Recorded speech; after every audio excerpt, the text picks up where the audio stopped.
I'm here today to voice my strong opposition to raise Bill 1076, as well as any other legislation that further restricts my Second Amendment rights. I'm really getting tired of being treated like a criminal for exercising these rights by the media and the Malloy administration, especially with his unprofessional insults. I'm the father of a child, the same age as some of the children that died in the tragedy. If I thought for 1 second that handing over my weapons would make them safer, or make my son safer, I would do it. Why wouldn't I? But it's not going to. It never has. All it's going to do is make us unsafe, because it's going to happen again. Nothing has been done to improve the security in our schools. My son's school's going to put up lines. That's what they're going to do. So how is taking away my lawfully owned firearm going to help protect children? The Sandy Hook shooter, and I will not say his name, broke numerous laws before he even got to the school. Murder, assault with a deadly weapon, committing a felony, possession of stolen guns, etc., etc. So how are more laws going to stop another maniac? Because even if Bill 1076 was passed, from what I read of it, and I read it, I believe that his mother would still possess those weapons, and he still would have got a hold of them. So how would that have stopped it? I don't want to see this happen again, but this legislation is ridiculous. It's going to take the guns away from everyone. I mean, this started out as we have to do something as an assault weapons ban. We have to get rid of these evil military guns. And now we're at a position with this Bill 1076 where any firearm in the state of Connecticut now has to have all these ridiculous registrations. I already have a carry permit. Now I need a rifle permit. I need an ammunition permit. I have rifles that my father gave me 20 years ago. I don't know where or when they came from. And now all of a sudden, if I can't show that, it's going to be confiscated in 48 hours? How do you justify that? You know, existing gun possession crimes rarely see prison time in this state. The governor's own son committed an armed robbery, did he not? Did he serve time? I don't think he did. Eric Holder, the U.S. Attorney General, lost how many assault rifles and didn't even have to answer for it?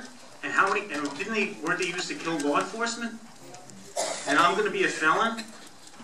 What about my 80-year-old parents who keep a shotgun in the house or have an old rifle hanging on the mantle that has a bayonet on it that hasn't been used since the Civil War? Now they have to get a rifle permit to register this thing and every year and have to be able to show where it came from? That's ridiculous. Many good men died for this country to win our independence from a tyrannical British rule. And now this legislative body wants to spit on their graves by creating a similar situation? I mean, I hear a lot of comparisons to Britain, but we're not Britain. Many of us live in rural areas. We don't live in a city. I called the police the other day for somebody coming down our street that was going door to door, and he looked kind of creepy, and he didn't look like he belonged there. I called the local police department. The phone rang for almost 10 minutes. Nobody picked it up. I had to Google Troop C to get through to somebody. I mean, I can prove it. The Second Amendment is the second only to free speech because we have the right to defend ourselves, and it shall not be infringed. Our founding fathers saw this. Why can't the rest of us? I can assure all of you that would pass this legislation, you will pay dearly for it in a re-election. It cost Al Gore the presidency, and I think you should look at what happened in Massachusetts with the voter backlash with Scott Brown. Okay? Because a lot of people don't know what's in 1076, but after it's passed, they will. And I think the voter backlash will be pretty severe. I'm union, I vote.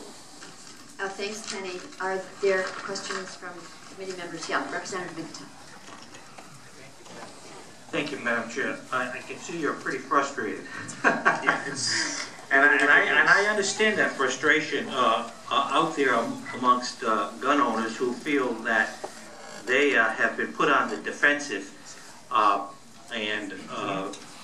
Do you, as a gun owner, do you feel that you have been, like, stigmatized? Define stigmatized. I'm not a source. Well, ostracized, made to feel that you're the problem. How's that? Yeah, absolutely. By the media, by the governor, by some of the representatives. And absolutely. That makes you angrier. Not angry, just I don't understand it. I don't understand it. How is making me register a lever action 3030 that's been in my family for 20 years going to prevent something like Sandy Hook? and have to pay all kinds of ridiculous fees. I mean, it seems to me that the only purpose of this legislation is if we can't take them from you, we'll just make you pay so much money you can't afford to have them. We'll make you go through so much paperwork that it's not going to happen. Well, how about the clause where they say in there that if they can deny your registration for any reason without appeal, and then they're going to come to your house in 48 hours and take it?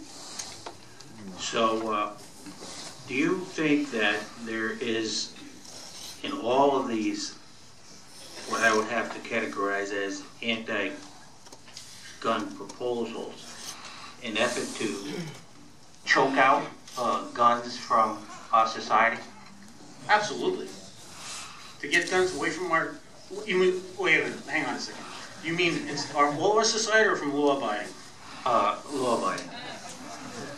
Well, I definitely see that some people think that there's a utopian approach to this, that all guns should just disappear by legislation, but unless you're going to get a time machine and go back and stop the invention of the firearm, I don't see that as ever happening, because I don't know how many millions of guns are in circulation right now, but do you really think that if you enact a ban, that all of a sudden everybody's just going to say, you know what, okay, here you go? I don't even think it's going to happen on a federal level, so you're still going to be able to go across state lines and get whatever you want, because I don't see it happening on a federal level. Well, that's a good point to make, and I share that feeling that we're going to be left in the state to try to develop legislation that would be made effective only if it was from some kind of federal action. But I don't see that happening. And I share your concerns about not being able to develop a fail-safe system. There's gaps in the system in everything we do. And, so the idea that we can make a tight enough system that would prevent criminals and mad people from getting guns would be very difficult without really restricting freedoms of everybody. So, thank you for showing. Thank you for. We've tabled. Am I correct that the mental health issues have been tabled for now? I can't speak to that right now, but yeah, I am where we start before we worry about the guns. Yeah. I hear you. Thank you, Madam Chair. Thank you. Senator Guglielmo to be followed by Senator Weekes. I don't have a question, Kenny. I just want to comment. Kenny's from my hometown. He represents the kind of common sense, no nonsense people I represent on projects that came up. That's all I got. Thank you, Senator Weekes. Glad to have you for a neighbor. Thanks, Ken. And actually, your last comment was kind of a perfect segue into my question. Would you support the regulation, I guess, of firearms for folks that may not have committed a crime but have been either diagnosed or have sought treatment for mental health issues?